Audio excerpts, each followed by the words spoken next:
Teman-teman, saya ingin sharing tentang pengobatan di masa depan. Ini keren banget ya teman-teman ya. Terus ikutin video ini ya. Halo teman-teman, selamat datang di channel Kesehatan Dr. Sasa. Nah, kali ini saya ingin membahas mengenai pengobatan yang khusus dan personalized dan tepat untuk masing-masing pribadi. Nah, jadi teman-teman tahu gak kalau tubuh kita memetabolisme tiap obat itu dengan berbeda-beda dibandingkan tiap orang lainnya. Bahkan ya, untuk saudara kembar pun bisa berbeda. Jadi dalam tubuh kita terdapat sel, yang di dalam sel itu ada kromosom, dan di dalam kromosom itu ada kode DNA-nya. Dan teman-teman, ini yang cukup mengagetkan saya juga. Ternyata DNA kita itu 50% sama dengan DNA dari buah pisang.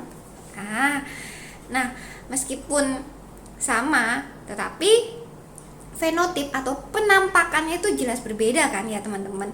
Kalau manusia kita bisa bergerak, ada mata, ada hidung, ada mulut, ada kulit, bisa ada kulitnya hitam, putih, rambutnya warna hitam atau pirang, coklat, maupun ada orang yang memang bisa gendut, kurus. Semua itu diatur oleh genetik kita.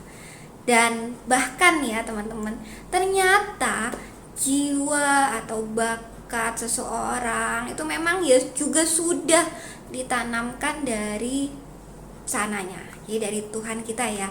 Keren ya teman-teman ya. Ini pengalaman saya juga mengamati, ternyata jiwa dagang itu juga ternyata diturunkan teman-teman.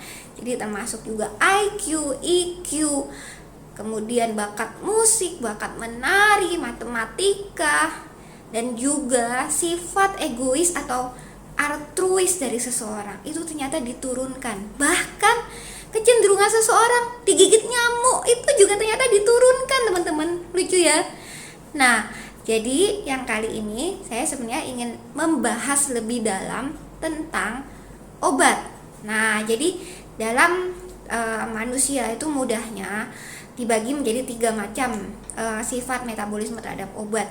Jadi ada yang memetabolisme itu artinya memecah si obatnya itu sangat cepat, ada yang moderat atau sedang, dan ada yang sangat lambat.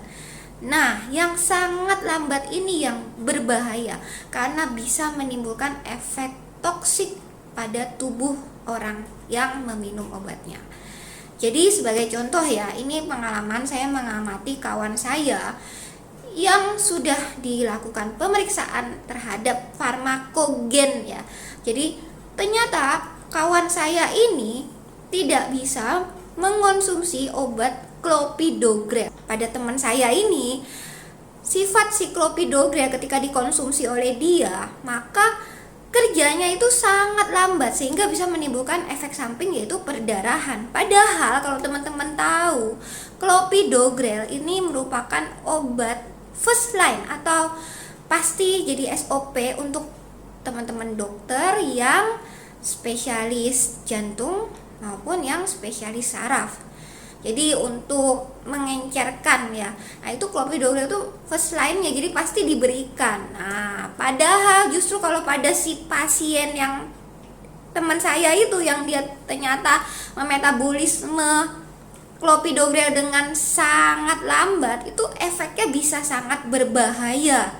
Nah, sebagai contoh itu ya kawan-kawan teman-teman.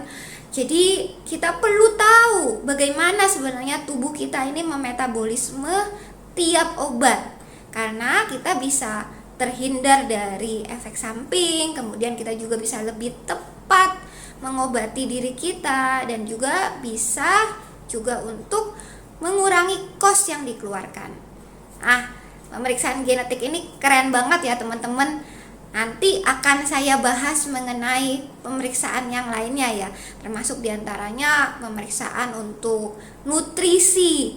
Jadi tiap orang keperluan nutrisinya tuh berbeda-beda. Ada yang lebih perlu vitamin D, ada yang lebih perlu omega 3, ada yang ternyata lebih perlu asam folat. Ya, itu berbeda-beda. Jadi tiap orang, tubuh kita ini tidak sama, dan memang itu sudah blueprint atau cetakannya dari sang pencipta kita ya.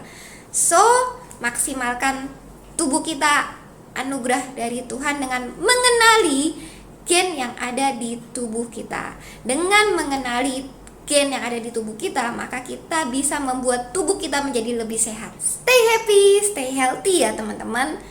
Kalau teman-teman ingin nanya mengenai pemeriksaan genetik, teman-teman bisa tulis di kolom komentar ya. Atau jika teman-teman ingin bertanya mengenai hal apapun, silakan juga tulis di kolom komentar ya. Saya akan dengan senang hati menjawab setiap komen dari teman-teman semua. Oke teman-teman, see you on next video ya. Dadah!